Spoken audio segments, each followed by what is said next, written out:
You're suffering right now. Maybe not in this exact moment, but you're carrying something heavy, something difficult, something that keeps you up at night or drains your energy during the day. A failure that haunts you, a challenge that feels insurmountable, a loss that broke something in you, a struggle that makes you wonder if you're strong enough. And you probably think that suffering is the problem, that if you could just get past this struggle, eliminate this pain, solve this difficulty, then you could finally be happy, finally be successful, finally start actually living. But what if you're completely wrong about that? What if the struggle isn't the obstacle to your growth, but the actual path itself? What if your suffering isn't what's holding you back, but what's forging you into someone capable of more than you can currently imagine? Friedrich Nietzsche spent his entire life in pain, chronic illness, devastating migraines, social isolation, professional rejection, near blindness. He knew suffering intimately, and from that suffering, he developed one of the most revolutionary insights in philosophy. Your struggles aren't punishments to be endured or problems to be solved. They're gifts, the raw material of your transformation. He wrote, "What doesn't kill me makes me stronger," and everyone thinks they understand what he meant. But most people have completely missed the point. He wasn't saying suffering automatically makes you stronger. He was saying suffering is the only way to become stronger. That strength without resistance is impossible. That character without adversity doesn't exist. Today I'm going to show you why Nietzsche was right, why your struggles are the greatest gift you'll ever receive, why the difficulties you're trying to escape are exactly what you need, and why understanding this will completely transform how you approach every hard thing in your life. This isn't toxic positivity. This isn't pretending pain doesn't hurt. This is understanding what suffering actually is and how to use it to become someone extraordinary. Let's begin. The first gift. Your struggles. Reveal what you're actually made of. Here's the first gift your struggles give you, and it's one most people never appreciate. Difficulty reveals your true character. Not the character you think you have, or the character you perform for others. Your actual character, stripped of all pretense and social performance. Nietzsche understood that comfort is a mask. When everything's easy, when life is going well, when you're not being tested, you can pretend to be almost anyone. You can perform strength, wisdom, integrity, courage. You can tell yourself stories about who you are and what you're capable of. But struggle rips that mask off. Difficulty forces you to see yourself clearly. When things get hard, when you're under pressure, when you're suffering, you can't maintain the performance anymore. The real you emerges, and that revelation, as uncomfortable as it might be, is a gift. Think about the last time you faced real difficulty. Not minor inconvenience, but actual struggle. What happened to the person you thought you were? Did your supposed strength hold up, or did you discover you were more fragile than you believed? Did your claimed values stay intact, or did they crumble under pressure? Did you respond with the courage you thought you had, or did you discover fear you didn't know existed? This revelation isn't punishment, it's information. Invaluable information about who you actually are versus who you've been pretending to be. Most people spend their entire lives never really knowing themselves. They live in comfort zones where they're never truly tested. They believe the stories they tell about their own character. They think they're brave because they've never faced real fear. They think they're strong because they've never encountered genuine difficulty. They think they have integrity because their values have never been truly challenged. Then struggle arrives, and they discover that the person they thought they were doesn't actually exist. That strength they believed they had evaporates. That courage they claimed dissolves. That integrity they performed for others vanishes when maintaining it becomes costly. And yes, that discovery is painful. It's humbling. It forces you to face that you're not who you thought you were. But Nietzsche would tell you, that's the gift. Because you can't become better if you don't know what you actually are. You can't develop real strength if you're delusional about the strength you already have. You can't build authentic character if you're operating on a fantasy of who you are. Your struggles strip away the delusion. They force you to see yourself clearly. They show you exactly where you're weak, where you're afraid, where you're unprepared. And only with that clear vision can you actually begin the work of becoming someone stronger. The comfortable person lives in a pleasant delusion. The struggling person faces reality. And reality, however harsh, is the foundation for actual growth. So when struggle reveals that you're weaker than you thought, less prepared than you believed, more afraid than you admitted, don't run from that revelation. Thank it. Because now you know what you're actually working with. Now you can stop performing strength you don't have and start building strength you need. That's the first gift. The gift of self-knowledge. Brutal, uncomfortable, but absolutely necessary self-knowledge. The second gift, your struggles, force you to develop capabilities you'd never otherwise build. Here's the second gift, and this one is transformative. Struggle forces you to become capable of things you'd never develop in comfort. Every difficult situation requires you to develop new capacities, new skills, new strengths, just to survive it. Nietzsche saw this pattern everywhere. People remaining weak and limited as long as life was easy, then suddenly developing extraordinary capabilities when circumstances demanded it. Not because they suddenly discovered hidden talents, but because necessity forced them to build what they needed. Think about the capabilities you've developed in your life. The real ones, not the things you learned in school or picked up casually. The actual strengths you rely on when things get hard. Almost all of them came from struggle, didn't they? You developed resilience because you had to bounce back from failures. You developed problem solving because you faced problems that wouldn't go away on their own. You developed emotional strength because you went through pain that could have broken you. You developed resourcefulness because you encountered situations where the obvious solutions didn't work. Every real capability you have came from being forced to develop it by circumstances that demanded it. And the capabilities you don't have, those are the ones you've never needed because you've never faced struggles that require them. This is why comfort is so dangerous. Not because it feels bad, but because it feels so good that you never develop the capabilities that come from difficulty. You stay weak because you never encounter resistance strong enough to force you to become strong. Your struggles are forcing you to build psychological muscles you didn't know you needed. Every time you face something hard and push through it, you're not just surviving that specific situation. You're developing a capacity that will serve you for the rest of your life. The person who's never failed has never developed the capacity to recover from failure. The person who's never faced rejection has never developed emotional resilience.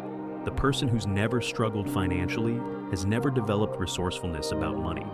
The person who's never been truly alone has never developed the capacity for self-reliance. And when those people inevitably face those struggles later in life, because everyone does eventually, they're devastated. They have no capacity to handle it. They've spent decades in comfort thinking they were fine, only to discover they're completely unprepared for difficulty when it arrives. Nietzsche would tell you, your current struggle is demanding that you develop capabilities you don't currently have. That demand feels overwhelming. It feels like too much.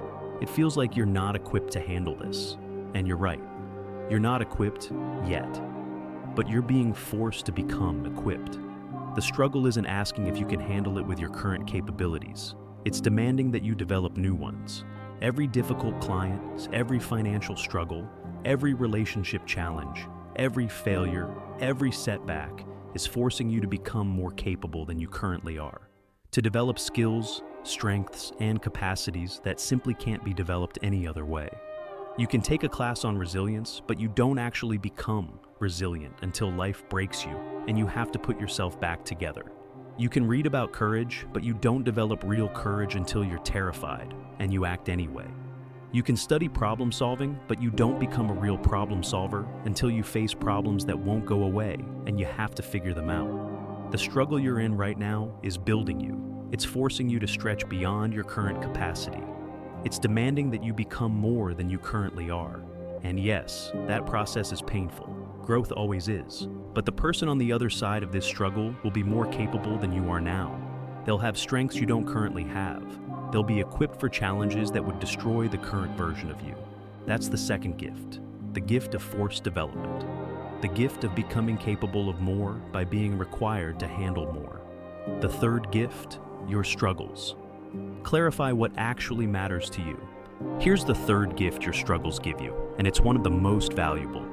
Difficulty has a way of burning away everything that doesn't actually matter, leaving only what's genuinely important to you. Nietzsche understood that most people don't actually know what they value. They think they know. They have opinions about what matters, but those opinions are untested. They're abstractions. And abstractions dissolve under real pressure. When you're comfortable, everything seems important. Your career and your hobbies and your social life and your various projects and your many goals. You can juggle it all. You can pretend it all matters equally. You can avoid making hard choices about what you actually prioritize. Then struggle arrives, real difficulty, real scarcity of time or energy or resources. And suddenly you can't maintain everything. You have to choose. You have to decide what actually matters enough to protect and what you're willing to let go. That forced clarification is a gift, because it cuts through all your self-deception about what you value. It forces you to reveal your priorities through your choices rather than your words. Think about a time when you faced real scarcity. Maybe time, maybe money, maybe energy. What did you protect? What got your limited resources? That's what you actually value, regardless of what you claim to value. When you're exhausted and can barely function, what do you still make time for? That's what matters. When money is tight and you have to make hard choices, what do you refuse to cut? That's your real priority. When your energy is depleted and you can barely do anything, what do you still show up for? That's your genuine value. And often the answer surprises you. You thought you valued your career above everything, but when you got sick, you realized relationships matter more. You thought money was just a means to an end, but when you lost it, you discovered your sense of worth was deeply tied to it. You thought you didn't care about status, but when you lost it, you discovered it mattered more than you admitted. Nietzsche would say, struggle forces honesty. It strips away the stories you tell about your values and reveals what you actually value through the choices you make under pressure. This revelation can be uncomfortable. You might discover you don't actually value what you thought you valued. You might find that your actions under pressure reveal priorities that conflict with your self-image. You might realize you've been lying to yourself about what matters to you. But that discomfort is the price of clarity. And clarity is essential for living intentionally, rather than just drifting through life, claiming to value things you don't actually prioritize. Your current struggle is forcing this clarification right now. It's demanding that you choose, that you prioritize, that you reveal through your choices what actually matters to you. Pay attention to what you're protecting in your struggle, what you're willing to sacrifice for, what you refuse to give up despite the cost. That's your real value system, not the one you perform for others or tell yourself you have. And once you see that clearly, once you know what you actually value rather than what you think you should value, you can start building a life that's actually aligned with your genuine priorities instead of your imagined ones. That's the third gift, the gift of forced clarity, the gift of discovering what you actually care about when you can't pretend everything matters equally anymore. The fourth gift, your struggles, connect you to your deepest strength. Here's a gift most people never discover because they're too busy running from difficulty. Your struggles force you to find a kind of strength that doesn't come from comfort or confidence or favorable circumstances. A deeper strength, the kind that comes from having nothing left to lose and choosing to persist anyway. Nietzsche called this amor fati, the love of fate, the ability to not just endure what life throws at you, but to embrace it, to find meaning in it, to use it as fuel rather than letting it break you. When things are going well, your strength is untested. You might feel strong, but you don't know if you actually are because you've never had to draw from your deepest reserves. You're operating on surface-level resources, motivation, confidence, favorable circumstances. But struggle depletes all of that. The motivation disappears, the confidence crumbles, the favorable circumstances vanish, and you're left with a choice: give up or find a different kind of strength. Most people give up. They tell themselves they have hit their limit. They decide they're not strong enough. They look for exits. But some people find something else, something deeper, a strength that doesn't depend on feeling strong, a persistence that doesn't require motivation, a determination that exists even when hope is gone. Nietzsche knew this strength intimately. He found it during years of chronic pain, professional failure, and social isolation. When every external reason to continue was gone, he found an internal reason, not based on circumstances or confidence or favorable odds, based on something else entirely: This is the strength you can't access until everything else is stripped away. You can't find it when you're comfortable because you don't need it. You can't discover it when things are going well because you're using easier forms of motivation. Only when you're struggling, when you're depleted, when you have every reason to quit, can you find this deeper reserve. And once you've found it, once you know it exists in you, nothing can truly break you again. Think about a time you kept going, despite having every reason to stop, despite being exhausted, defeated, hopeless, despite everyone telling you to give up, despite your own mind telling you it was impossible. What made you continue? It wasn't confidence because confidence was gone. It wasn't motivation because motivation was exhausted. It wasn't hope because hope had died. It was something else, something harder, something that exists below all those surface-level resources. That's the strength Nietzsche was talking about. That's the gift your struggle is giving you access to. And here's what makes this gift so valuable.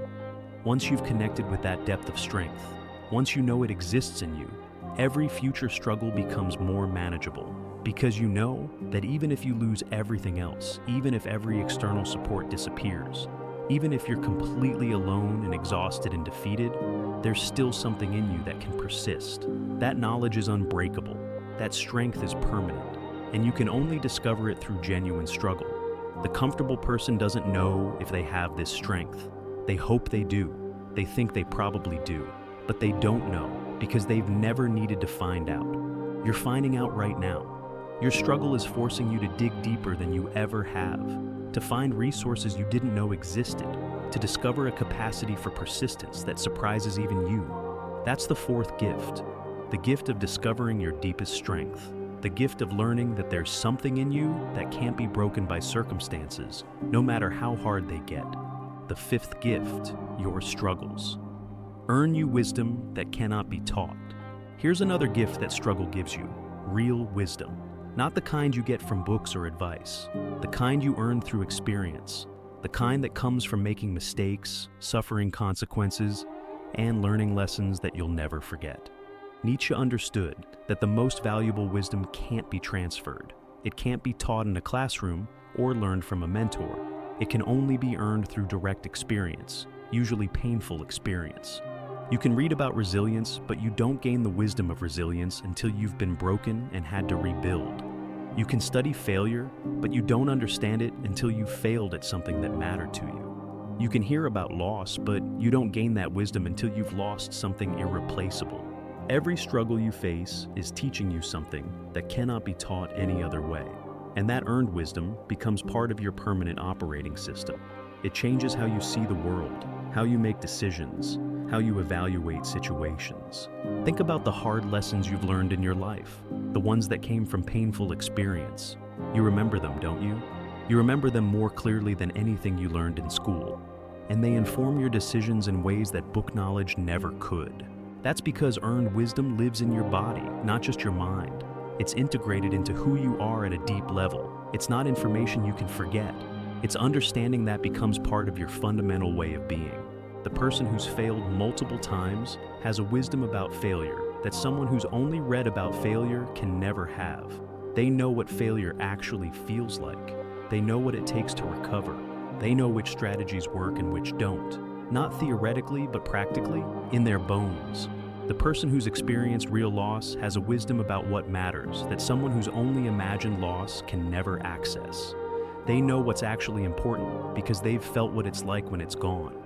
The person who's been through financial struggle has a wisdom about money that someone who's always been comfortable can never understand. They know what scarcity actually demands. They know what resourcefulness actually looks like. They know the real stakes in a way that theory can't teach.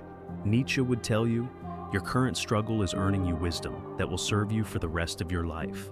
Wisdom about yourself, about other people, about how the world actually works rather than how you wished it worked. This wisdom is expensive. It costs you pain, time, mistakes, sometimes things you valued. But it's also invaluable, because once you have it, it permanently changes your capacity to navigate life effectively. The comfortable person makes decisions based on theory, hope, and what sounds reasonable. The person who struggled makes decisions based on earned wisdom about what actually works and what definitely doesn't. You're earning that wisdom right now. Every mistake you make in this struggle is teaching you something. Every failure is showing you what doesn't work. Every difficulty is revealing truths about yourself and the world that you couldn't have learned any other way. That wisdom will be with you forever. Long after this specific struggle is over, long after the pain has faded, the wisdom remains. It becomes part of who you are and how you operate. That's the fifth gift, the gift of earned wisdom, the gift of learning lessons so deep they become part of your permanent way of being in the world. The sixth gift, your struggles, give you genuine empathy and connection. Here's a gift of struggle that might surprise you. Your suffering gives you the capacity to genuinely connect with others who are suffering. It gives you real empathy, not the performative kind, but the kind that comes from having been there yourself. Nietzsche understood that people who've never suffered lack the capacity to truly understand others' pain. They can be sympathetic in an abstract way. They can feel sorry for people, but they can't actually connect with suffering they've never experienced. It remains theoretical to them. But when you've struggled, when you've suffered, when you've been through real difficulty, you develop the capacity to recognize and connect with that experience in others. Not to fix it or explain it away, but to simply be present with it because you know what it's like. Think about the people in your life who've truly understood you during difficult times. Were they the ones who'd always had it easy and were trying to be supportive? Or were they the ones who'd been through similar struggles and could say, "I know," and you could feel that they actually did know? There's a depth of connection that only shared struggle creates, a recognition between people who've both faced the fire, an understanding that doesn't need explanation because it's based on common experience. Your current struggle is giving you access to that understanding. It's teaching you what it actually feels like to go through this particular kind of difficulty. And that understanding will allow you to connect with others going through similar struggles in ways that people who haven't experienced it never can. This might seem like a small thing, but Nietzsche recognized it as one of the most valuable aspects of suffering, the capacity for genuine human connection, the ability to sit with someone in their pain without trying to fix it or minimize it or rush them through it. The comfortable person, when confronted with someone else's suffering, often tries to solve it or explain it away or point out the silver lining. Why? Because they're uncomfortable with suffering. They haven't learned to sit with it. They need it to not be that bad. But the person who's suffered knows you can't solve some things. You can't fix some pain. Sometimes the only thing you can do is acknowledge it, be present with it, and let the person know they're not alone in it. That capacity for presence is rare, it's valuable, and it only comes from having been through difficulty yourself. Your struggle is also changing how you see other people's struggles. You're less likely to judge, less likely to assume they should just get over it or try harder. More likely to recognize that struggle is real and hard, and sometimes all you can do is persist through it. This understanding changes your relationships. It deepens your connections. It allows you to be actually helpful to people going through hard times rather than just performatively supportive. That's the sixth gift, the gift of genuine empathy, the gift of being able to truly connect with others through shared understanding of struggle. What Nietzsche understood, strength without suffering is impossible. Let me bring this all together with what Nietzsche truly understood that most people miss. He didn't just say suffering can make you stronger. He said strength without suffering is literally impossible. You cannot develop real strength without resistance. You cannot build genuine character without adversity. You cannot become resilient without being tested. You cannot gain wisdom without mistakes. You cannot develop deep empathy without experiencing pain. Every single valuable quality you could want to develop requires struggle, not as an unfortunate side effect, but as the essential ingredient. This is why people who try to avoid all suffering end up weak, not because they're bad people, but because they're trying to develop strength without the only thing that creates it. They want the outcome without the process. And it doesn't work that way. Nietzsche saw people everywhere trying to eliminate all difficulty from their lives, thinking that comfort was the goal. And he watched them become weak, shallow, unfulfilled, because they were trying to live without the very thing that makes life meaningful. Your struggles aren't obstacles on the path to strength. They are the path. Your difficulties aren't problems preventing your growth. They are the growth itself, in real time. This doesn't mean you should seek out suffering for its own sake. That would be masochistic and pointless. But It means when suffering inevitably comes, when struggle shows up in your life, your relationship to it determines everything. You can see it as a curse, something unfair that shouldn't be happening to you. You can spend your energy resenting it, asking why you, wishing it would go away. You can see yourself as a victim of circumstances that are preventing you from being happy. Or you can see it as Nietzsche did, as a gift, as the raw material of your transformation, as the essential ingredient in becoming someone extraordinary, as the forge in which your character is being shaped. Same struggle, same pain, same difficulty, but completely different relationship to it. And that relationship determines whether your struggle destroys you or creates you. Your choice, curse or gift. So here's where we are. You're struggling with something right now. That's not going to change immediately. The difficulty you're facing isn't going to magically disappear just because you understand it differently. But your relationship to it can change today. Right now, you can keep seeing it as a curse, as something that shouldn't be happening, as evidence that life is unfair, or that you're unlucky, or that something's wrong with you. You can keep resenting it, fighting against it, wishing it would end. And if you do that, you'll suffer and gain nothing from it. You'll endure the pain, but miss the gifts. You'll go through the difficulty but emerge unchanged, having wasted the opportunity for transformation. Or you can choose to see it as Nietzsche did, as a gift, as your struggles revealing who you actually are so you can build on reality instead of delusion. As circumstances forcing you to develop capabilities you'd never build in comfort. As difficulty clarifying what actually matters to you. As pain connecting you to deeper strength than you knew you had. As experience earning you wisdom that cannot be taught. As shared suffering giving you genuine empathy and connection. Same struggle, same pain, but one relationship to it leaves you bitter and unchanged. The other transforms you into someone more capable, more wise, more resilient, more whole. Nietzsche chose transformation. He took every bit of his suffering and used it as fuel. He took his pain and turned it into philosophy that's still changing lives more than a century after his death. Not because he was special or superhuman, but because he refused to see his struggles as curses. He insisted on finding the gift in them. He demanded that his suffering means something. That choice is in front of you right now. Your struggle is giving you the same gifts Nietzsche's gave him. The revelation of who you actually are, the forced development of new capabilities, the clarification of what matters, the connection to deeper strength, the earning of wisdom, the capacity for genuine empathy. But you only receive those gifts if you choose to see them, if you choose to use your struggle rather than just endure it, if you choose transformation rather than victimhood. The struggle is happening either way. The only question is whether you'll let it forge you into something stronger or just beat you down into something bitter. Nietzsche made his choice. Now you make yours. Your struggles are the greatest gift you'll ever receive, but only if you're brave enough to see them that way. Now go use them.